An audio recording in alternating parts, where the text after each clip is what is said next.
नमस्कार, आप सभी लोगों का वेलकम है। आइए बात करते हैं जेटेट सिलेबस को लेकर क्या आखिर में आज के पेपर में दिया गया है। आईआईटी के एडमिशन टेस्ट के बराबर जेटेट का सिलेबस समझ सकते हैं। जो आईआईटी के एडमिशन टेस्ट में होता है उसके बराबर जेटेट का सिलेबस को दिया गया है। पता हो जेटेट दो तरह का एग्जामिनेशन ली जाती है, दो तरह का फेज होता है, एक 1 to 5 क्लास के लिए, एक होता है 6 to 8 क्लास के लिए। आइए बात करते हैं आखिर में सिलेबस क्या मेंशन किया गया है, किस प्रकार के लोगों को यहाँ पे कैंडिडेट्स को समस्याएं हो रही है और आगे चल के होगी अगर ये सिलेबस रहा तो। ठीक है, क्या उस सिलेबस पर रहने के बाद क्या कैंडिडेट्स पास कर पाएंगे? बिल्कुल बात होगी, बिल्कुल पास वो नहीं कर पाएंगे। आइए देखिए बात करते हैं कैसे सिलेबस दिया गया, क्या क्या बातें यहाँ पे हुई है। देखिएगा सुनील कुमार झा, देखिए राज्य में 7 साल बाद झारखंड से परीक्षा हो रहा है। परीक्षा में शामिल होने के लिए अब तक लगभग 3 लाख अभ्यर्थियों ने आवेदन जमा किया है। स्कूली शिक्षा एवं स्वच्छता विभाग ने परीक्षा लेने की जिम्मेदारी झारखंड एकेडमिक काउंसिल यानी कि जैक को दी है। जैक ने शिक्षा विभाग द्वारा तैयार नियमावली के अनुरूप सिलेबस भी जारी कर दिया। उसने वो इस प्रकार से नियमावली उसके रूप हम जो है सिलेबस जारी कर दिए हैं। आइए देखिए उनका ये मानना और देखिए क्या कहना है। आइए बात करते हैं और भी चीज़ों के बारे में। बिल्कुल ध्यान सुनिएगा बढ़िया तरीके से, सब चीज़ों को मैं एक्सप्लेन करूंगा लाइन बाय लाइन। स्कूल शिक्षा एवं स्वच्छता विभाग द्वारा इस वर्ष कक्षा 1 से 5 की परीक्षा के लिए 11वीं व 12वीं के सिलेबस और कक्षा 6 से 8 के लिए सिलेबस राज्य के विश्वविद्यालय के सिलेबस के अनुरूप रखने को कहा है। देख सकते हैं हम क्या बोले, आपको दो तरह का होने वाला है, एक 1 से 5 और 6 से 8 के लिए। ठीक है, अब परीक्षा को लेकर जारी सिलेबस का अभ्यर्थी विरोध कर रहे हैं। कक्षा 6 से 8 में विज्ञान शिक्षक की परीक्षा में गणित, भौतिकी और रसायन का सिलेबस आईआईटी दिल्ली द्वारा कहाँ से लिया गया है समझिएगा, दिल्ली द्वारा लिए जाने वाले ज्वाइंट एडमिशन टेस्ट के सिलेबस के अनुरूप है। विज्ञान शिक्षक की होने वाली परीक्षा के लिए जारी अधिकार टॉपिक आईआईटी दिल्ली के टेस्ट के लिए जारी टॉपिक के अनुरूप है। समझिए किस प्रकार से यहाँ पे दिया गया है, दिल्ली का जो है वहाँ से मेंशन उठाया गया, सिलेबस को डाल दिया गया। आखिर पूरी तरह से यहाँ पे पर्दाफाश हो रही है। कक्षा 6 से 8 में गणित, भौतिकी, रसायन शास्त्र यानी कि मैथ हो गया, फिजिक्स हो गया, केमिस्ट्री हो गया, बायोलॉजी हो गया, सिलेबस आईआईटी दिल्ली के टेस्ट के सिलेबस के अनुरूप है। कक्षा 1 से 5 में 8 से इंटर करने वाले अभ्यर्थी से भी कुछ पूछे जाएंगे कैलकुलस और प्रोबेबिलिटी के सवाल।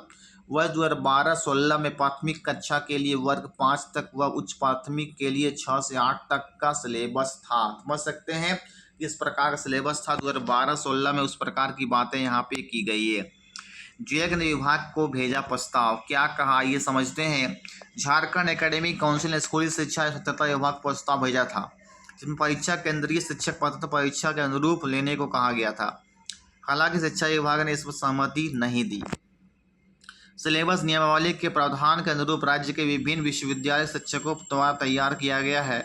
नियमावली में इंटर व स्नातक स्तरीय सिलेबस की बात कही गई है तो पाठ्यक्रम भी इसी के अनुरूप है।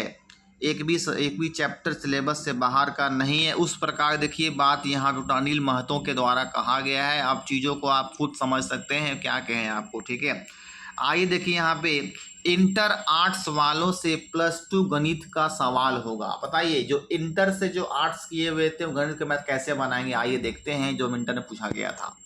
मैट्रिक लेवल तक सबको मैथ कॉमन रहता है, वहाँ तो ठीक है। कक्षा 1 से 5 की शिक्षक परीक्षा में शामिल होने वाले अभ्यर्थी के लिए इंटर पास होना अनिवार्य है। कक्षा 1 से, ठीक है, समझिएगा 5 गणित की परीक्षा होती है कक्षा 1 से, ठीक है।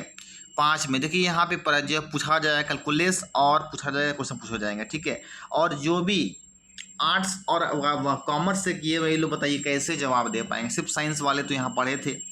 पढ़ने वाले अभ्यर्थियों का कहना है कि वे इंटर स्तरीय गणित के सवालों का जवाब कैसे दे पाएंगे। इंटर स्तरीय गणित की पढ़ाई उन्होंने की नहीं की है। इंटर कला के विद्यार्थी कैलकुलस व प्रोबेबिलिटी के सवाल कैसे हल कर सकेंगे। देख सकते हैं इस प्रकार का डिफरेंशियल क्वेश्चन में दिया गया है, ठीक है। देखिए अब तक प्रावधान क्या किया समझिएगा। यहाँ पे आखिर में किस प्रकार से चीज़ें यहाँ पे चल रही है देखिए, साफ कहा जाए यहाँ पे कैंडिडेट्स के फ्यूचर के लिए पूरी तरह से खिलवाड़ किया जा रहा है। मैं साफ आपको बात ये चीज़ को बताना बयान कर रहा हूँ। समझ रहे हैं बात को मैं क्या कह रहा हूँ कि सिर्फ ये बरकलाया जा रहा है कि स्टूडेंट्स परेशान हो और वो एग्जाम के प्रति लगातार लगे रहें और बढ़िया से एग्जाम वो दे पाएंगे नहीं दे पाएंगे, क्योंकि इसका सिलेबस भास्ट की कुछ करने नहीं। 1 to 5 के लिए भी है और 6 to 8 के लिए भी आई। अब तक प्रावधान देखिए क्या है, राज्यों में अब तक कक्षा 1 से 5 होने परीक्षा का प्रश्न पत्र राज्य सरकार द्वारा अनुमोदित पाठ्यक्रम के तहत कक्षा 1 से 5 का सिलेबस प्रदाहित होगा, पर इसकी कठिनाई का स्तर मैट्रिक या समकक्ष होगा। वहीं कक्षा 6 से 8 की परीक्षा के लिए प्रश्न राज्य सरकार द्वारा अनुमोदित पाठ्यक्रम के अंतर्गत कक्षा 6 से 8 के सिलेबस पर आधारित होगा, और इसकी कठिनाई का स्तर उच्चतर माध्यमिक +2 या समकक्ष होगा। क्या होगा बदलाव?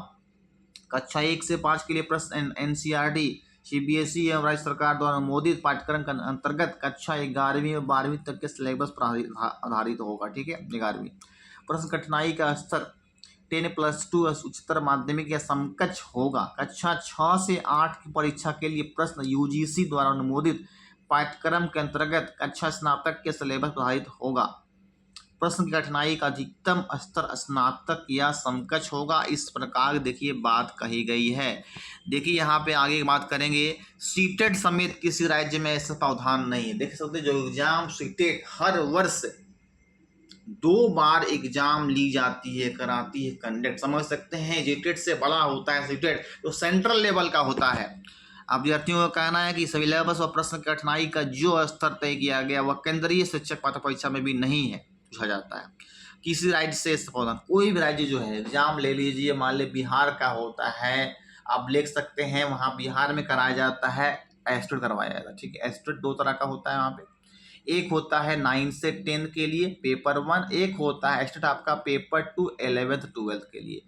उस प्रकार के सिलेबस वहाँ पे भी मेंशन नहीं किया गया है, यानी कि 9 10 का सिलेबस जो है आसान होता है, जो आराम से लोग निकाल पाते स्टेट का, और यह तो नीचे डाउन है, समझ सकते हैं। तो सिलेबस और भी यहाँ पे क्या होना चाहिए, डाउन होना चाहिए, आने के 1 to 5 6 to 8 तक कैंडिडेट्स वो पढ़ के स्थानीयपूर्वक उसको प्राप्त कर सके चीज़ों को, क्योंकि इससे जॉब नहीं मिलने वाली है।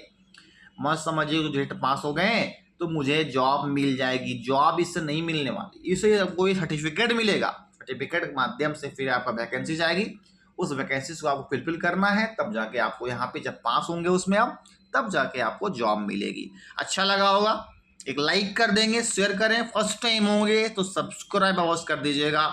Okay, thank you. Latest update आपको सामने लाते रहेंगे। Thank you.